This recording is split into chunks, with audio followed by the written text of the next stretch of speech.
পরবর্তী আমি যারা দেশে আছে তাদের সহযোগীরা বাংলাদেশের মাটিতে এখনো বিচরণ করছে, তাদের বিচারের দাবিতে বাংলাদেশ জাতীয়তাবাদী ছাত্রদল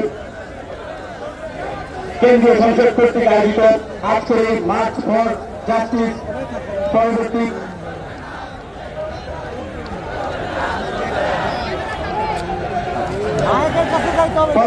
সংক্ষিপ্ত সমাবেশে উপস্থিত আছেন বাংলাদেশ জাতীয়তাবাদী ছাত্রদল কেন্দ্রীয় সংসদের বিপ্লবী সভাপতি রাকিবুল ইসলাম রাকিব। উপস্থিত আছেন বাংলাদেশ জাতীয়তাবাদী ছাত্রদল কেন্দ্রীয় সংসদের বিপ্লবী সাধারণ সম্পাদক বন্ধুবর নাসিরউদ্দিন নাসির।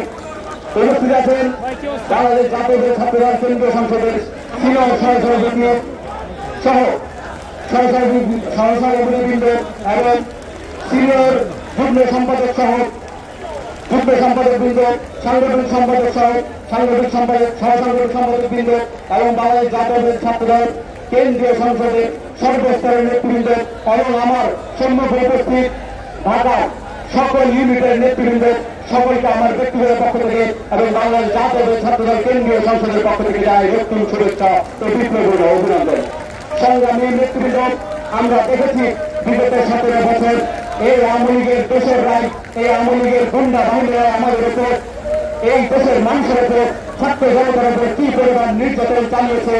এবং এই মুহূর্তে আমরা দেখছি যে এই আওয়ামী লীগের দেশের রায় বিভিন্ন নামে বেনামে তারা আবার বাংলাদেশকে গণতন্ত্রহীন করার জন্য ষড়যন্ত্রে লিপ্ত হয়েছে।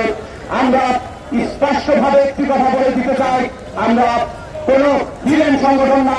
আমরা গত 17 বছর রাজপথে যুদ্ধ করে, রাজপথে সংগ্রাম করে, রাজপথে রক্ত ঝরিয়ে বাংলাদেশ জাতীয়তাবাদী ছাত্রদল হাজার হাজার নেতা কর্মী শহীদ হয়েছে, গুম হয়েছে, তবু আমরা রাজপথ ছাড়িনি এবং এই বাংলাদেশকে স্বৈরাচারী মুক্ত করেছি।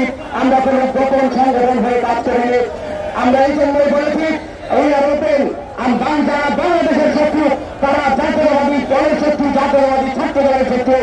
এই জন্য যারা গণতন্ত্রের শত্রু, যারা এই বাংলাদেশের শত্রু, যারা গোপন ভাবে বাংলাদেশকে ব্যর্থ করার জন্য আওয়ামী লীগের দোষকদের সাথে হাত মিলিয়ে কাজ করছেন, তাদের উদ্দেশ্যে একটি কথাই বলে দিতে চাই, উই আর লুকিং ফর শত্রুস, উই আর ওপেন। সবাই সাবধান হয়ে যান। সংগ্রামী বন্ধুগণ, আগামীতে আমাদের রাজপথে এই বাংলাদেশের গণতন্ত্রকে টিকিয়ে রাখার জন্য যদি বাংলাদেশের জাতীয় ছাত্রদলকে আবার রক্ত দিতে হয়, সেই জন্য বাংলাদেশ জাতীয় ছাত্র দলের প্রত্যেকটি কর্মী এখনো প্রস্তুত আছে। ইনশাআল্লাহ এই আহ্বান জানিয়ে আমি আমার সংক্ষিপ্ত বক্তব্য এখানে শেষ করছি। বাংলাদেশ জিন্দাবাদ, বাংলাদেশ জাতীয় ছাত্রদল জিন্দাবাদ, তারুণ্যের অহংকার, তারেক রহমান বীরের দেশে আসবে ফিরে। বাংলাদেশের সবাইকে ধন্যবাদ। ধন্যবাদ জহিরুল আহমেদকে। এই পর্যায়ে বক্তব্য রাখার জন্য অনুরোধ করছে বাংলাদেশ জাতীয়তাবাদী ছাত্রদল কেন্দ্রীয় সংসদের বিপ্লবী সিনিয়র সহসভাপতি জনাব আবুল হাসান মোহাম্মদিয়াকে বক্তব্য রাখার জন্য বিনীত অনুরোধ করছে।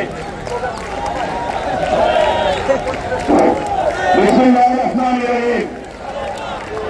মানব সভ্যতার ইতিহাসে প্রখ্যাত